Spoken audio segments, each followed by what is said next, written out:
এতদিন আমরা শুনে এসেছি মানুষ রাগের কারণে খুন করে, টাকার লোভে খুন করে, কখনো ক্ষমতার জন্য খুন করে। কিন্তু আপনি কি কখনো শুনেছেন কেউ শুধুমাত্র ফুটপাতে ঘুমিয়ে থাকা মানুষদের খুন করছে? হ্যাঁ, ঠিকই শুনছেন। মুম্বাই শহরের অন্ধকার রাতে একজন মানুষ বেরিয়ে পড়তো শিকারের খোঁজে। তার টার্গেট ছিল না কোনো ধনী মানুষ, না কোনো বড় ব্যবসায়ী। তার টার্গেট ছিল ফুটপাতে ঘুমিয়ে থাকা অসহায় মানুষ, যাদের হয়তো বাড়ি ছিল না, যাদের পাশে দাঁড়ানোর মতো কেউ ছিল না। কিন্তু প্রশ্নটা এখানেই, কেন কেন একজন মানুষ এত নিষ্ঠুরভাবে ঘুমিয়ে থাকা মানুষদের হত্যা করত? তারা কি শুধু গরিব বলেই তার শিকার ছিল, নাকি এর পেছনে লুকিয়ে ছিল আরও ভয়ঙ্কর কোনো মানসিক অন্ধকার? কারণ এই খুনগুলোর আসল কারণটা যখন সামনে এসেছিল, তখন শুধু পুলিশ নয়, পুরো মুম্বাই শহর অবাক হয়ে গিয়েছিল।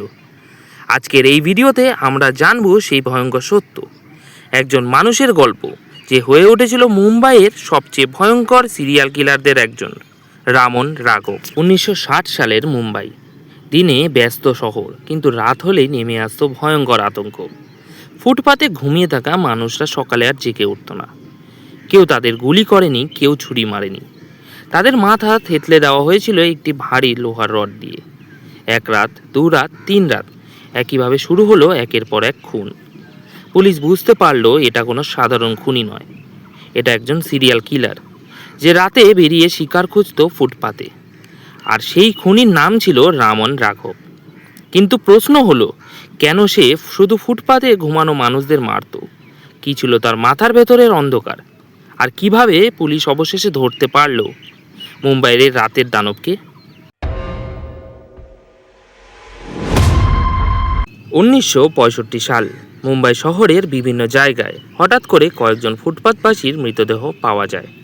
তাদের সবার মৃত্যু একইভাবে, মাথায় ভারী কিছু দিয়ে আঘাত। প্রথমে পুলিশ ভেবেছিল এটা হয়তো কোনো ব্যক্তিগত শত্রুতা, কিন্তু কয়েক সপ্তাহের মধ্যে একই ধরনের আরও কয়েকটি খুন ঘটে। এখন পুলিশ বুঝতে পারলো একজন মানুষ রাতের অন্ধকারে বেরিয়ে একইভাবে মানুষ হত্যা করছে। এই খুনগুলোতে একটি অদ্ভুত বিষয় ছিল, খুনি কখনো টাকা নিত না, কখনো কোনো জিনিস চুরি করতো না। সে শুধু ঘুমিয়ে থাকা মানুষদের কাছে যেত আর মাথায় আঘাত করত, তারপর অন্ধকারে মিলিয়ে যেত। শহরের মানুষ আতঙ্কে ছিল। রাতে অনেকেই ফুটপাতে ঘুমানো বন্ধ করে দেয়, পুলিশ টহল বাড়িয়ে দেয়, কিন্তু তবুও খুনি যেন হাওয়ার মতো উধাও হয়ে যেত। তদন্তের সময় পুলিশ জানতে পারে একজন সন্দেহভাজন মানুষকে অনেকবার খুনের এলাকার আশেপাশে দেখা গেছে। লোকটির নাম রামন রাঘব।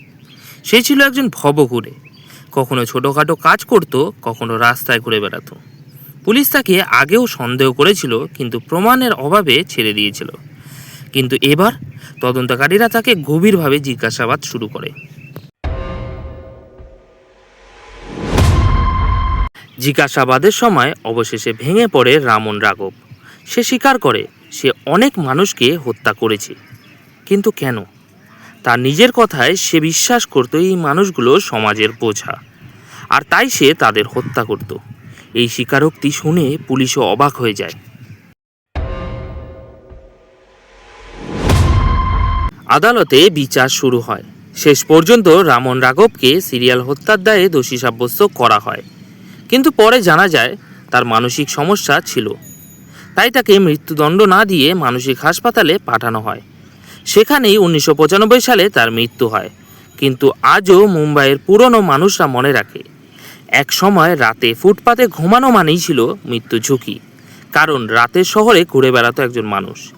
সে হয়ে উঠেছিল মুম্বাইয়ের রাতের দানব।